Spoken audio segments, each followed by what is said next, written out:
make history by becoming the first African-American president of the United States. It's an honor to welcome Senator Barack Obama.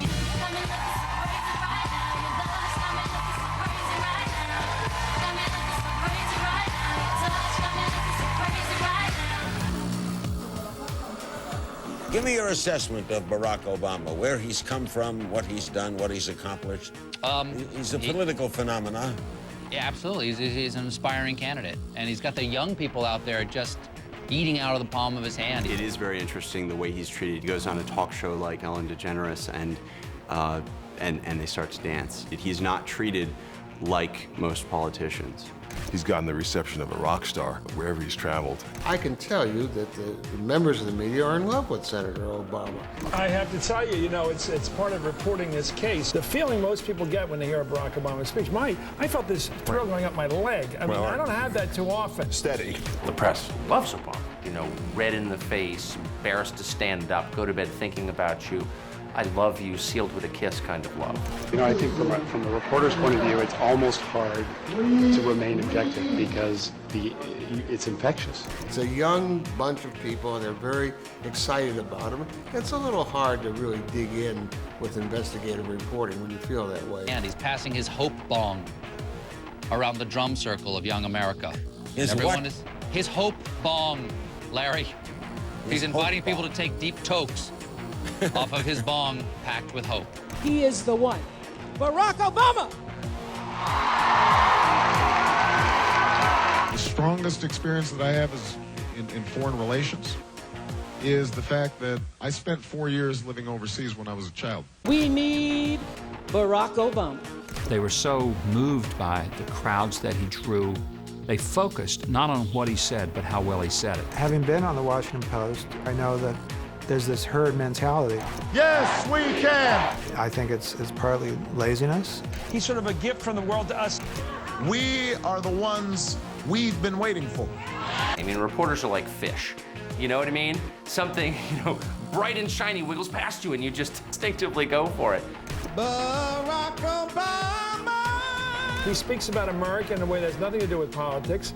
It has to do with the feeling we have about our country, and that is an objective assessment. Barack Obama! Yes, we can! Yes, we can! I started doing stories on Reverend Wright in early January. The media did a disservice to Democrats by not letting them know this information before the primaries. Anyway, guys, come on now. I mean, I just answered like 8 questions. Why is that like I can't just eat my waffle? Well, sometimes you get to eat your waffle, but sometimes reporters bark questions to you. In a lot of ways, Barack Obama is the canvas that the media and people have kind of painted in the way they want to see it. We hear an awful lot about him, and particularly how his great personal magnetic appeal and what a great speaker he is, but what's he going to do for the world? He really hasn't led to the kind of fair scrutiny and real discussion of background that I think is important for a presidential candidate. There seems to be this demand for special treatment. What bothers me is the idea that it's somehow wrong to press him, right? That's your job if you're in the press. He is a vanity that serves your narcissism in some sense. The proof of that is the fact that you refuse to be critical. When the atmosphere now is Barack Obama, it's important to elect Barack Obama. As many of you know, over the last few months, I've been thinking hard about my plans for 2008. Thank you, Chicago. Let's go get to work. I love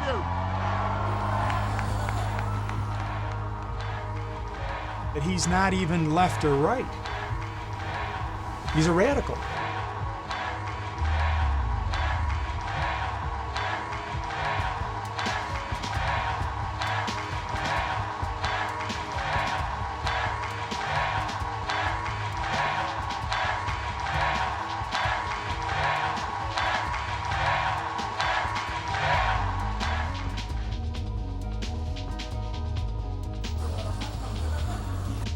Change, unity, hope. Senator Barack Obama has created an election phenomenon unequaled in recent history. Against the odds, he derailed the matriarch of the Democratic machine, Senator Clinton. He has taken political fundraising to a new level.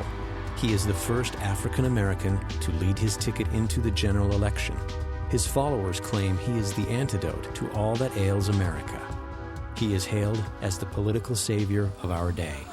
However, beneath the soaring oratory, beyond the adoring crowds, behind the change you can believe in, lie many questions. What change? Is it real change? What does Senator Obama believe? Where will he take the country? Those questions must be answered. Underneath the hype, is there an answer? You can like Barack Obama very easily. It is only when you begin to peel back the layers and closely examine the core philosophy and record of this aspiring political leader that you begin to see a disturbing pattern. If there is an answer, it won't be found in Kenya, the home of his father. It won't be found in Indonesia, the home of his stepfather, where he began school, where he spent his boyhood. The answer won't be found in Hawaii, where Senator Obama lived with his grandparents. To peel back the layers of hype surrounding Senator Obama, there is only one place to begin.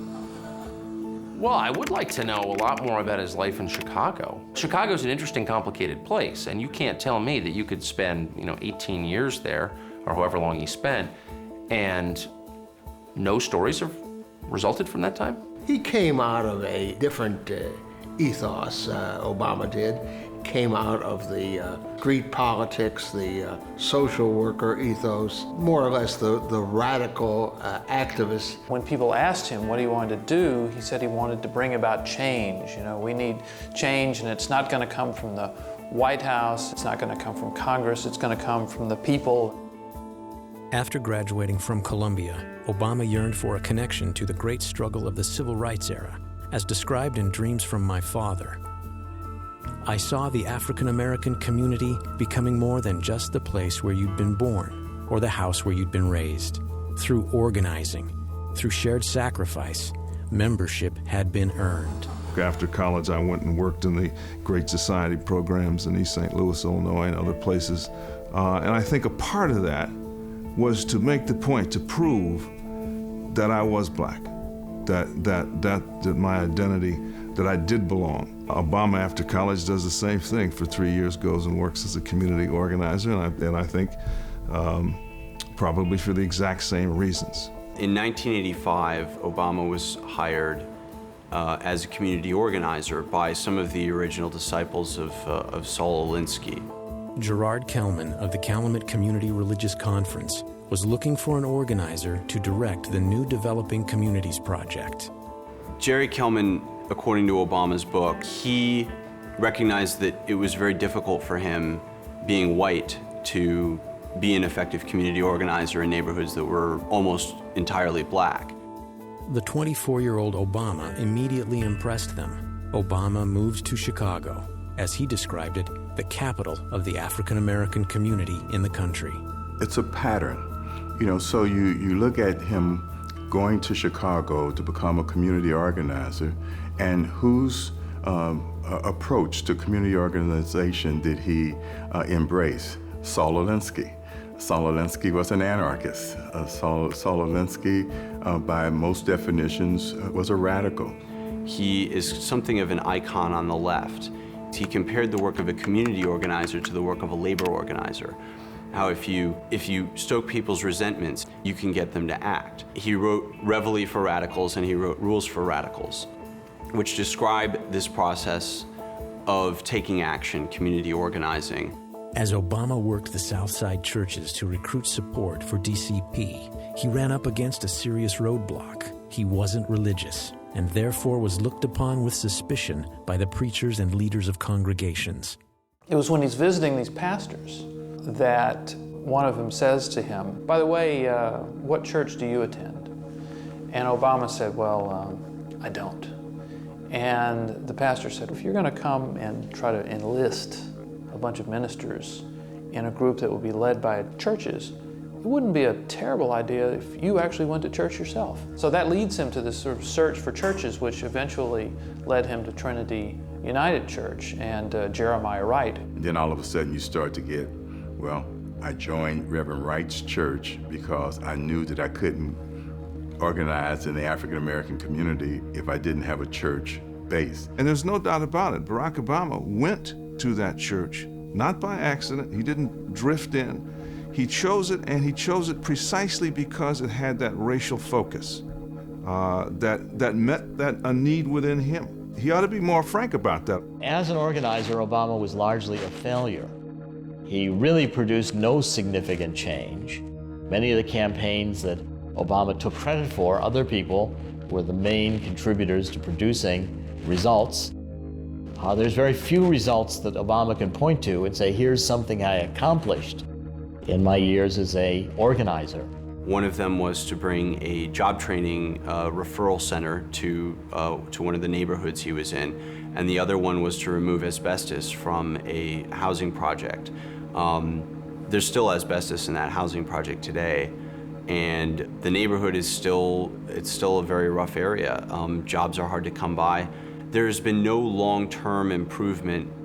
Senator Obama writes that a lot of his activity was futile, that the people in the community felt like nothing was getting done, and that his work was a waste of his time. Frustrated with the lack of change, the young organizer decided a law degree was the way to make change. When that didn't work out the way he'd hoped, he decided he needed a more influential platform to really make changes. First time I met Barack Obama was at a fundraiser for the senator that he replaced, Senator Alice Palmer, who, while I was there, she introduced to the crowd there her likely successor, Barack Obama, this law lecturer from the University of Chicago. Alice Palmer groomed Barack Obama to take her place in the Illinois State Senate when she ran for Congress. However, when she lost her congressional bid, Palmer assumed that her protege would step aside and let her run for her old seat. Though a staunch ally to this point, Obama followed self-interest in true Alinsky style. Alice filed to rerun in her state Senate seat, and interestingly, Barack challenged her petitions. He challenged each and every one of her 1,580 signatures. He challenged all of the 1,899 signatures of another candidate, and then there was yet another candidate. Obama threw all of his opponents off the ballot. That was how he got elected. He was elected to the state Senate by denying voters a choice. My experience with him beyond that was serving on the Judiciary Committee with him for 6 years. And in that time, he tended to be late for committee meetings. From the time I knew him, he was more engaged in his work at the University of Chicago and more interested in his future than he was in helping change the direction of public policy in Illinois. I found him very partisan and very supportive of special interests. For instance, not being willing to support reform initiatives for public education in this state ever doesn't show unity, doesn't show reaching out, doesn't show bipartisanship. The idea of Barack Obama as a reformer is something the media has eaten up uncritically, but it's a great lie. If you look at his record in Chicago, his record in Springfield, his record in Washington, reformers don't endorse people like Daley. Reformers don't vote for ethanol, don't vote for the bridge to nowhere. Reformers don't vote for the Farm Bill. Reformers don't push every bill that developers want to go through in the Illinois legislature. Barack, he stood watch for the Chicago Teachers Union and for the Chicago political machine and for their patronage prerogatives at the expense of school kids in, the second largest school district in the country, Chicago Public Schools. And what bothers me the most is Barack Obama voted against welfare reform in Illinois. I'm Barack Obama, and I approve this message. He passed a law to move people from welfare to work, slashed the rolls by 80%, passed tax cuts for workers, health care. When a real innovative law, policy change came around to try to actually change the situation, and what I'm thinking of is the Welfare Reform Act in 1996, Obama was opposed most parts of it and actually worked to try to reverse a number of the things that were involved. Directly contradicting his campaign ads, Senator Obama, in fact, actively fought against Clinton's welfare reform in the Illinois Senate. Senator Obama exaggerates his role with many bills, including an ethics reform bill that faced little opposition and was handed to him as a favor by his political godfather, State Senator Emil Jones. Additionally, Jones took racial profiling and videotaped confession legislation from the bill's original sponsors and gave them to Obama, who today enjoys all the credit, having done little of the work. There are many cases in politics where conservatives and liberals find common ground, where they come together around issues of reform and good government. And basically every time that happens, Barack Obama's on the other side fighting them. He didn't spend a lot of time listening to other people, and some legislators saw him as kind of being dismissive or a little elitist. I can't ever recall him coming over to my desk and saying, hey, I got this issue and I want to work on this issue with you, or could you support this issue? I thought his record in Illinois is abstaining on a lot of votes as a kind of a radical out of the mainstream. As a state senator, Obama voted present nearly 130 times. A politician would vote present because he wanted to avoid taking a stand on an issue that might come back to bite him. I think that the Barack Obama who wrote Dreams from My Father was a very different man from the Barack Obama who is in the US Senate today and is running for president. Somewhere in there, the calculation and cynicism, expediency of self-advancement took over. Was the same expediency on display when Barack Obama reached the US Senate? As reported in the Washington Post, after weeks of negotiations, when a bipartisan Senate group reached a deal on immigration policy and headed to the press conference, Senator Obama asked if he could come along. Surprising the delegation, Obama stepped to the mic and claimed credit for the legislation. When another effort was made in 2007, Senator Obama was rarely present. When he did show up to meetings, he was usually late. When he entered late and began raising questions, Senators Kennedy and Specter rebuked him for being late and bringing up issues that had already been resolved. Former Senator Rick Santorum recalls similar encounters with the freshman senator while working on ethics reform in the wake of the Abramoff scandal.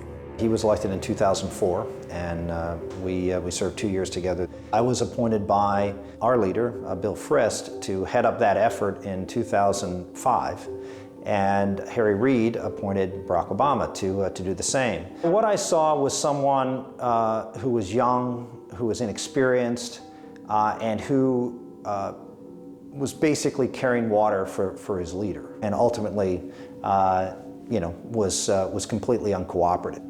I cannot recall a time in the United States Senate where he has stepped out on an issue and fought the left, or fought his leadership for that matter. Is there a pattern of, trying to be a uniter? The answer is clearly no, that's just not the case with him.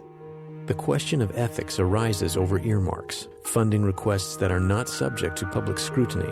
Though Senator Obama now decries them, in the past he has been actively involved in using them. In fact, in 2006, Senator Obama requested a $1 million earmark for the University of Chicago, where at the time his wife Michelle was a vice president. Once again, did the agent of change succumb to politics as usual? Did the Obama rhetoric turn out to be Obama hype?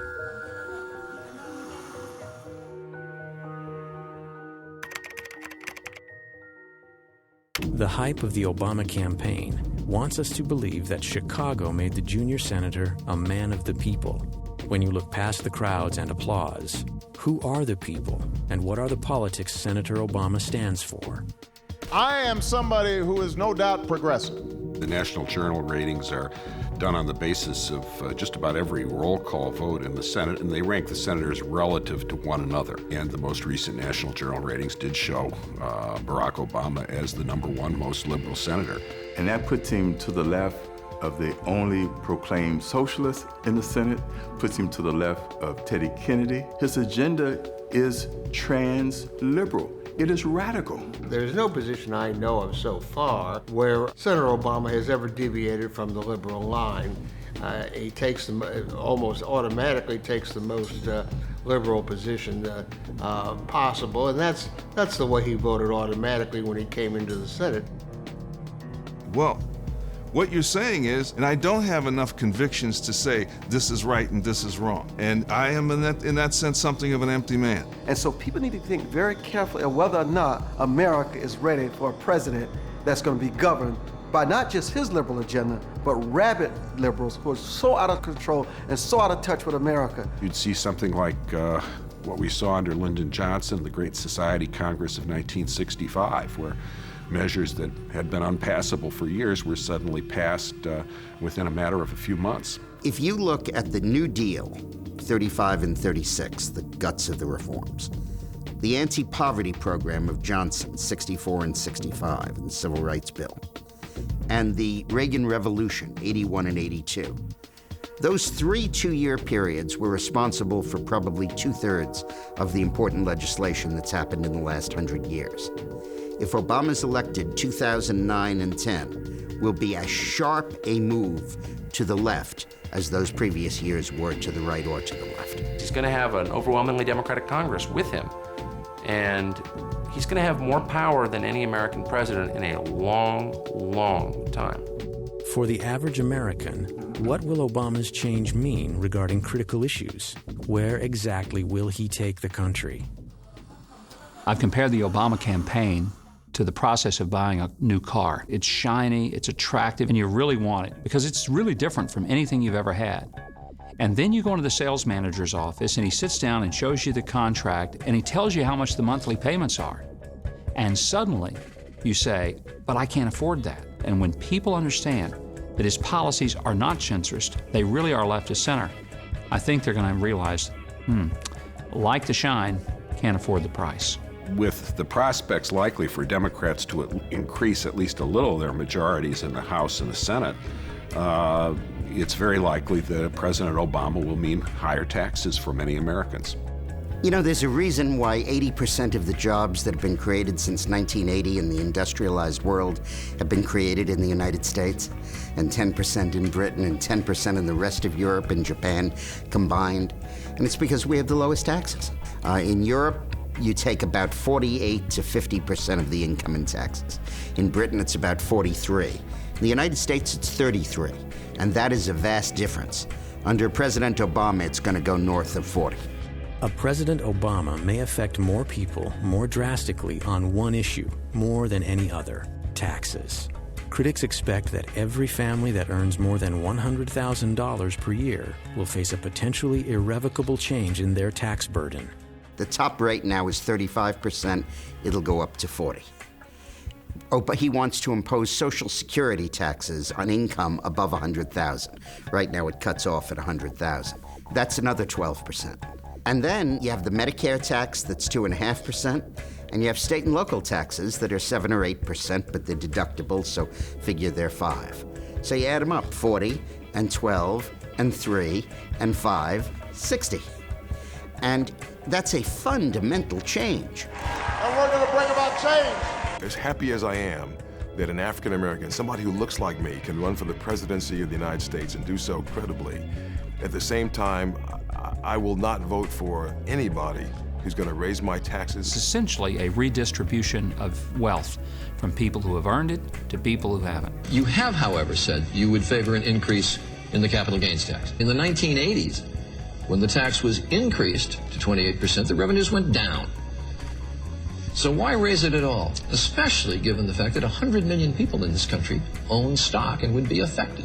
Well, Charlie, what I've said is that I would look at raising the capital gains tax for purposes of fairness. There have been 3 times the capital gains tax has been cut in our recent history.